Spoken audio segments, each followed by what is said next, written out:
I'm Lynn. And I'm Mark. And we're glad you joined us today. Welcome to the Digital Marketing Hot Seat Podcast, where small business owners ask us their number one pain point digital marketing question. And put us in the hot seat. Hi, I'm Lynn Smargis, and I'm a content writer specializing in ghostwriting, podcast production, and SEO website content. And I'm Mark Thackeray, and I specialize in social media marketing, specifically Facebook and Instagram ads, email marketing, and email automation. I'm ready, Mark. Are you ready? I sure am. Let's do this.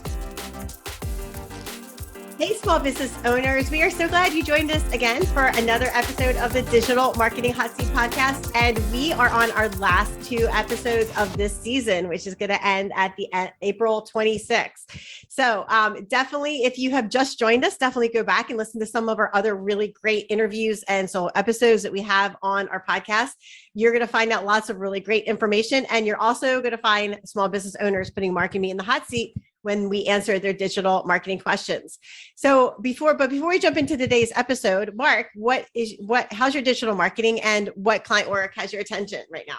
Yeah. So this week, working on one of our clients is doing some specific work on Instagram with some collaborations. You know, it's funny. We were just talking about this before, they're looking to utilize some of their clients to attract more clients to them, essentially. You know, so they're having some of their clients take over their Instagram for a day, but also just we're working with them to just ask them questions and glean information that we can use to better attract more people just like them. And so yeah, it's been fun. We're getting them to kind of see the vision and reach out to these contacts and then start to build a calendar of what that would look like.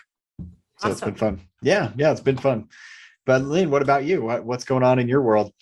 So one of the really cool projects, well, it's cool in a couple of ways, but that I just recently started working on is one of someone who I'm also her client because she's helping me with some business coaching.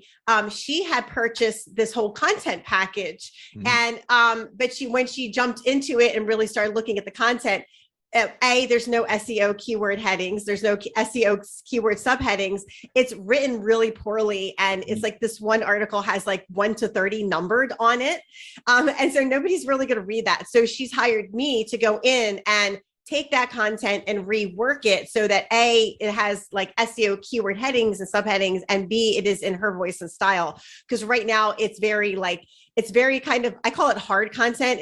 It's just very hard sell kind of stuff. And it doesn't flow very well. And she wants to appeal to women business owners. And so that is not the style that she wants to portray. And so I'm reworking all her content for her to make it in her voice and style and to make it SEO friendly and readable and have a nice flow. So that's one of the things I'm working on, which I really love to help people, is just take their content and rework it into their voice and style. Yeah, that's awesome. That's so cool. Yeah. So, before we jump into today's episode, we definitely go back and listen to some other episodes that we've had. Like I mentioned before, we have a really great library of episodes for season 1. So go back and check those out for sure. All right. So Mark, what's our topic this week? What are we going to dive into for our small business owners to learn? Yeah, this is a good one. This is where we're talking about how to create an article for your Google My Business account so that you can improve your overall SEO, your visibility, your presence. When people search for you online, this is going to help. If you can create these posts, that Google's going to use that to their advantage, and they're going to crawl those posts so that you can show up in those searches and be a relevant answer to a query. So yeah, we're going to talk about that a little bit. And kind of break this down. And there's so many cool things, and I'll start off real quick, Lynn, but I love this one. And that is starting with frequently asked questions. I think that's a very natural place for people to start that aren't sure, what do I post, or what do I say? And people, this happens to both of us all the time when we're working with clients. Mm-hmm. And this is a great place to get started, is just say, well, what do your clients ask you? What sort of questions are they asking you again and again and again? There's probably a good 10 or 12 questions that you receive countless times over the course of a year. So write those down and then just start, focus on one at a time and answer those questions. And this, what's cool about this, you guys, is that when you create that, then you can use that again and again and again. Like, it's content that it's evergreen, that you can post on Google My Business. You can post it on your social media as its own post. You can use it on your website in a frequently asked questions page, which you should definitely have.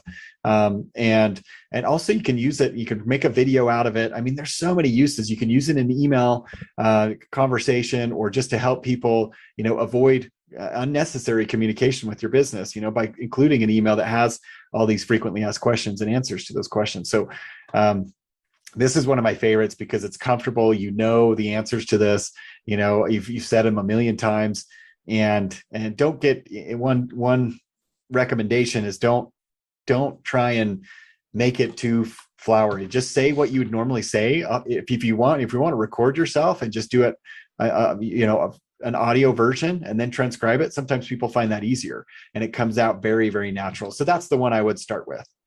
Yeah. And another thing I tell people too is always have someone else look at your FAQ page, because they're going to have questions, basic questions that they're going to ask about your business that you didn't think of because you're inside your business.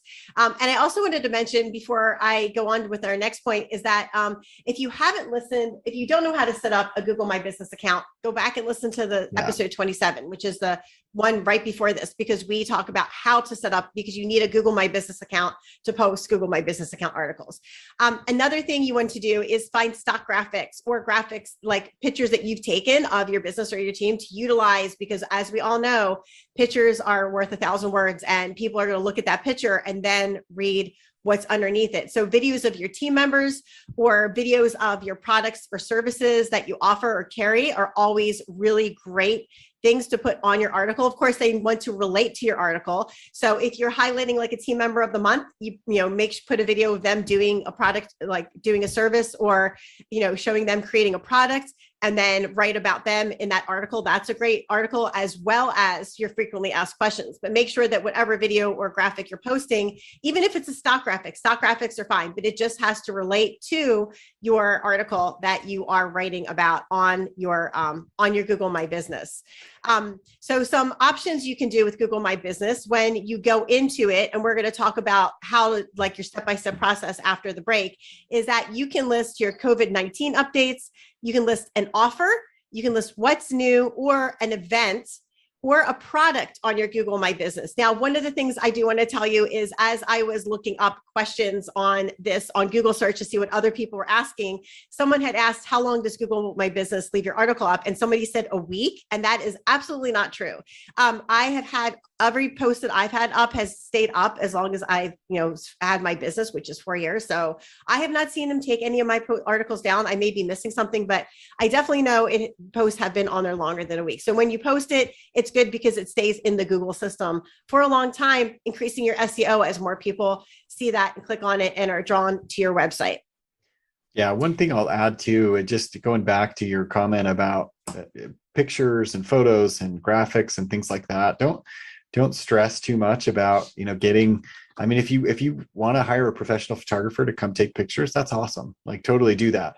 But you don't have to, I mean, your iPhone, your Android phone, they take really good photos, I mean, those cameras are quite powerful. So and that's, people are comfortable with that. They recognize that you're not a production company and that you're not going to have everything professional. They actually think it's a sign of authenticity if it just looks like a picture taken from a phone, and so that's something that you can do very easily. Is just go around and, almost from a customer consumer point of view, if you have a brick and mortar business, that's a great way to do that, is just take pictures like people, like someone would if they were coming to tour your building. Yeah, just make sure you have a ring light, or that the light is facing them, so that you don't get harsh shadows and stuff like that. But other than that, yeah, I totally agree with Mark. Don't worry about, you can hire a professional, but you really don't need to. Just if you just want to, post them, it's definitely authentic and it looks great. Cool. All right. Now go ahead. Well, I'm going to say it this time. You said it last time. So, well, we have so many other things we're going to add to this, but let's take a break. We're going to, while we take a break, we want to invite you, Lynn and I want to invite you to subscribe to the Digital Marketing Hot Seat podcast on your favorite podcast player. If you haven't already, if you have, awesome. Thank you for doing that. We love having you guys on here. In addition, if you want to watch the video version of this podcast, you can find us both on social media. You can find Lynn at Right For You Content Creation on YouTube, or you can find me. Best place is probably to find me on my website, markthackeray.com. And we will have links to everything that's mentioned in here in the show notes underneath the album cover. Do you need more people visiting your website? Are you looking for higher ranking on Google searches? Or are you frustrated by the ever-changing rules of social media? Mark and I are here to take away the headaches and stress of digital marketing with services such as website content, social media ads, and website SEO. We can provide the digital marketing magic you need to increase the number of people seeing your website and clicking on your business links. Visit our website at www.digitalmarketinghotseat.com and hit us up on our contact page to reserve your complimentary consult. Find out how our marketing team can take the worry and hassle of digital marketing off of your plate and onto ours. All right, so in the first half, we talked about, just kind of general what you want to write about and the, types of listings you can put on Google My Business for your article. And the reason why you want to do Google My Business, because Google has really been directing people towards these articles, and that equates to more website traffic. So I have been seeing a huge increase in people seeing my website, which is really great. Right now I'm working on the conversion factor, but it's really great to drive people to your website, which is what we want for people to see our products and services. So the first thing you want to do when you're creating articles for Google My Business is to create a list of articles you want to write. So one of the things I do with my clients is I create a list, and then just on a Google Doc is super easy. And I make a really simple table with 2 blocks in it with the date that I want it to post it, and then the topic of the article. And then I just have a folder with all of my articles for that month in it.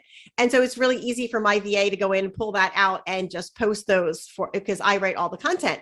So you want to create a list of articles you want to write. And then you also want to make sure your articles are at least 300 words, because that is the minimum words you need to have for Google to index. Indexing means Google can read and crawl and search your article. If it's less than 300 words, it's going to be too small for Google to index. So make sure you have at least 300 words on your article. When you write up your articles, I tell people this all the time, don't write them directly on the platform. Either write them in a Word document or write them on a Google document and then copy and transfer them in. Because I've had this happen to me before where I will write it directly on the platform and then the platform glitches and I've just lost all of that content. Me too. Which is, so super frustrating especially when you're a small business owner, you have a million things to do on your plate. So don't write it directly on the platform, write it on a different document. The other reason you want to do that too is if you ever want to modify it and reuse it later, you have it on that document. So it's really easy to find and pull up and modify it for a blog post or something else you want to write for. So Mark, what's the next step people want to use when they are writing a Google My Business article? Yeah, and I love that. I'm going to add one thing too. Just another recommendation. You mentioned keeping it in a Google document or a Word document. And I find it's easier just to keep it all in one document, so you may have dozens or maybe hundreds of posts in there, but you can categorize it, you can create an outline that just links on the side of your Google Doc, for example, and it links to each one of those articles. So it's just one document. Like, it's so nice, that we have that. And so you don't have to search through dozens of different documents. It's all in one central location. So that's my simplicity brain taken over. So if you want to do that, that's what I would recommend. You choose what you want to do. The next thing though, is you want to make sure once you have it written up, you want to read through that. You want to go through and make sure that it sounds okay. And one of the things that I like to do, and Lynn, you probably do this too, is just read it out loud. I find that's a great way to test for readability and flow, is just, if I read it out loud, are there any hiccups in there? Or you'll notice that, hey, I use that same word twice within a matter of 10 words. I should probably find a synonym for that word, and so it doesn't sound so redundant. Repetitive. Yeah, repetitive. And then once you've done that, go through and use a grammar checker. Use a tool that will help you identify anything that just needs to be cleaned up. Please you may use a grammar checker, please. Yeah. I've seen that mistake so many times where people put like 3 exclamation points on the end of something. I'm like, that's cool for a text, but not for professional writing. Grammarly is free. There's so many free ones. Go ahead, Mark. Sorry, I that's had to okay. throw my 2 cents in there.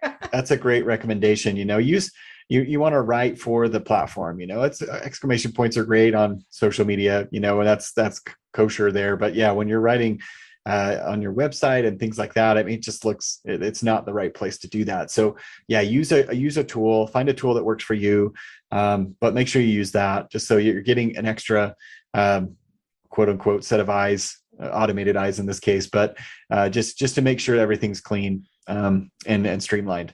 And then once you've done that, you've written up the article, you've gone through, you've read it out loud, you've made sure everything looks and sounds good, you've run it through Grammarly or you've run through a grammar checker. Then it's time to find some images that accompany that post.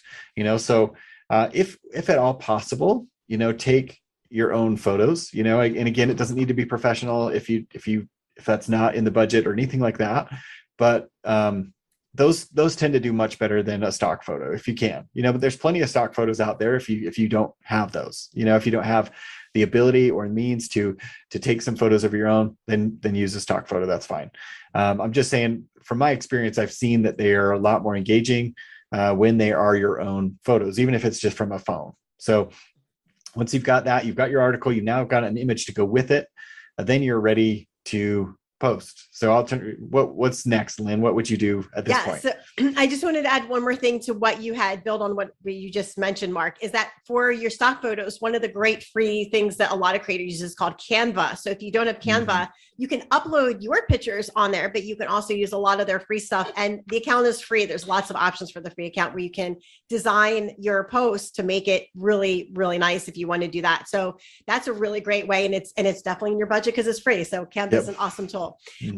So once you've done that, now you have to go in and you want to create the post. So there's an actual button that says create post. You want to click on that button. And then once you click on that button, a little box will open up to add your images and also to copy and paste your article in there.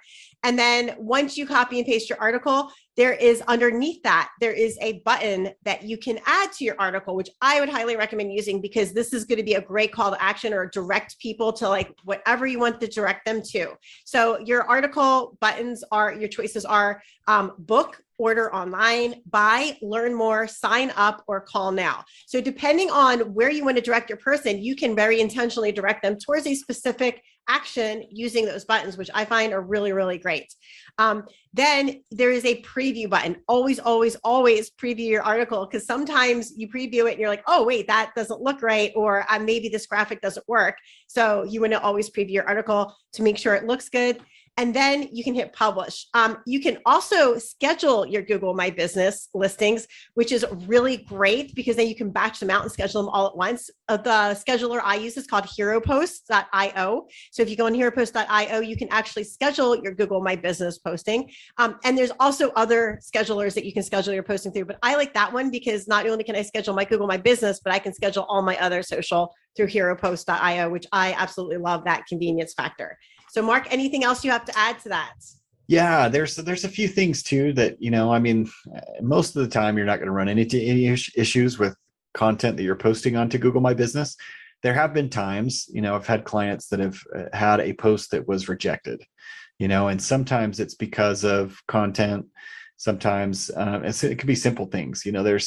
There's you're not supposed to have let's see if I word this correctly, but just your phone number like spelled out in there in like the actual post-its part, because there's like a call now button that you can select and that will populate the phone number for you. And so that's why, we're like, oh, that's so weird that you can't do that. But that was something that came up. So don't, I think that's still the case. If it's not, then great, even better. You can comment and tell me wrong. That's awesome. I love feedback for that. But there's things like that you want to be careful about. Sometimes it's just content related.